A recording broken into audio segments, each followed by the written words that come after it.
Today you may think that this video essay will be said from the stored information I'd have memorized in my head. But for a man such as Theodore Seuss Geisel, I have to share his life and legacy in a way that's insightful.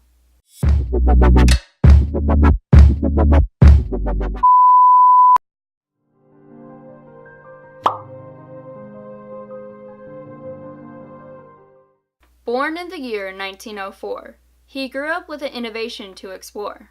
In his hometown of Springfield, Massachusetts, raised by an immigrated family, all brunettes. His life truly started when he began college, in a prestigious school to help expand his knowledge. To utilize his wisdom through his love for art, an editor-in-chief of cartoons. That's a great start. But he did get kicked off for a drink or two, and needed a synonym to somehow continue. How about my middle name? Said the young Seuss with luck. Yes, I'll use it from now on, and that's how that stuck. He traveled off and away to Britain, where he resided for 1 whole year, where he was fond of traveling the world, even if his passions weren't all that clear. As hours of lectures had gone by, creativity in his notebooks would fly.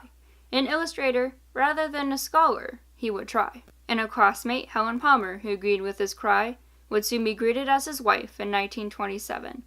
With no Oxford masters, he was still in heaven. Back in the U.S. it was indeed, where Seuss truly embraced his personal dream. For he would work endlessly as a magazine cartoonist, even making war propaganda, likewise for this opportunist. Advertisement after advertisement, he simply had no breaks. Boy, his financial needs especially brought up costly stakes. Prohibition on writing made work rough as well. But in his contracts, children's writing sounded as clear as a bell. Well, with a pen name and inspiration, it was a perfectly magical spell. The first book released shows the wackiness of Mulberry Street, though his introductory in writing almost lost its publishing beat. His second book spotlighted his imaginary daughter, named Chrysanthemum Pearl, who was also a good boast for this author. Then one by one, books flew off the shelves, and progressed down generations and eventually to ourselves. They loved them, cherished them, readers all over shouted with glee, that an author so witty, so imaginative, could relate to thee. You could choose to read of a cat, with a bow tie and a red hat, defying certain rules and prefers fun over held commands, while also balancing responsibility of which with sands, as a restriction of 220 vocab words made his stories soon expand.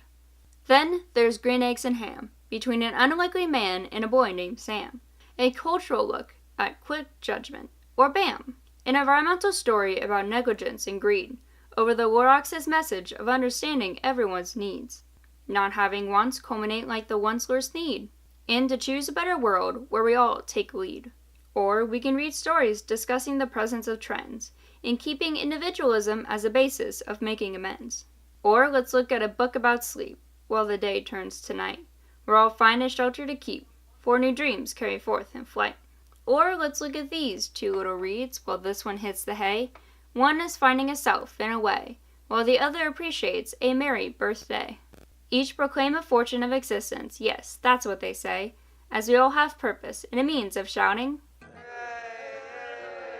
There are fun animals ingrained in our brains, like a pompous turtle reaching the sky with power to gain, so prideful of manipulation that his brethren realized his restraints. And there's a big elephant guarding a small civilization, of who's in their Whoville trying to persevere in their small nation, and Horton sees a person's a person, no matter how small, then pronounces their importance to animals one of all. Well, if only a certain Grinch may have heard this classic theme, but alas, he was grumpy up in his mountain, just letting off steam.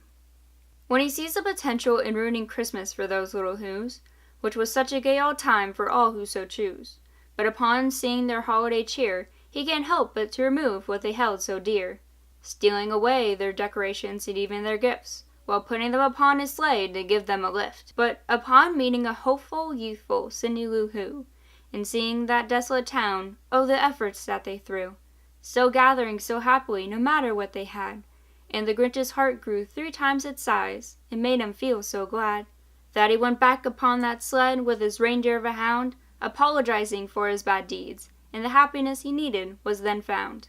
This is one of my favorites for many reasons, from its enchanting self-growth to its sharing of the seasons. I give it a recommend, a good story that everyone should tell, with a happy ending and good illustrations. It will just make your heart swell.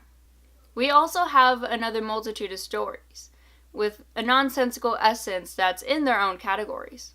From counting fish, turn to meeting extraordinary characters of all sizes, to running a zoo with animal designs filled with many surprises.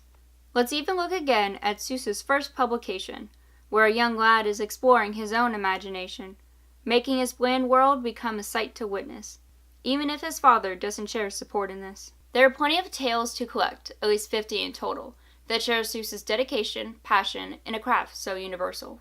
For the rest of his life, he would write and write, sketching and working with editors all day and all night.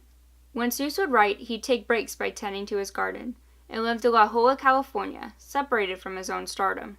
Unfortunately, Helen committed suicide due to a cancer diagnosis and emotional struggles, because her beloved husband's affair with his second wife brought their own marriage to crumbles. He passed away from oral cancer in September of 1991, and from then on, his legacy would be remembered as a guy who cared a ton. He has statues, a museum, and nationwide readings of his books. Why, he's got libraries named after him, with their own special looks. There are even film adaptations that share the same plots. Their faithfulness to the source material has brought forth debatable thoughts. Fun, fun, fun, but less is more. They may ship you off to school, so rein it in a little. We can't spell fun without you in the middle. Children! But on the bright side, there is even a Seussville, found in Universal Orlando. It does give such a thrill. You can see these colorful, timeless characters face to face, that share the book's wonderment, even in their compacted space. Most importantly, Seuss was a man not always in the spotlight, so having his cultural impact still shared by all ages, it's a great sight. The greatest impact left by any author is based upon simply this: are their writings still read and analyzed, offering stories we can't dismiss? Even if headlines don't show the books in their bliss, there were genuine uses of language that no one can miss. The characters are complex, some heroic and periodic. Most were original, but were occasionally episodic. Not to mention his stories that were all great to read aloud, just as important as Seuss's illustrating that continues to astound. His color contrasts were bright palettes that are more than meet the eyes. They allowed items to stand out when consisting of story ties. His nonsensical beliefs and the silly rhymes he'd present, with wacky inventions and an iambic pentameter that can only be dreamt. In these respects, and many, many more, his works all came with heart poured in. That was their core. You knew the original creator had intentions to share, art that could be adored for all that want to change, for those who especially care. Because these books aren't just kids' books. It's been said time and again.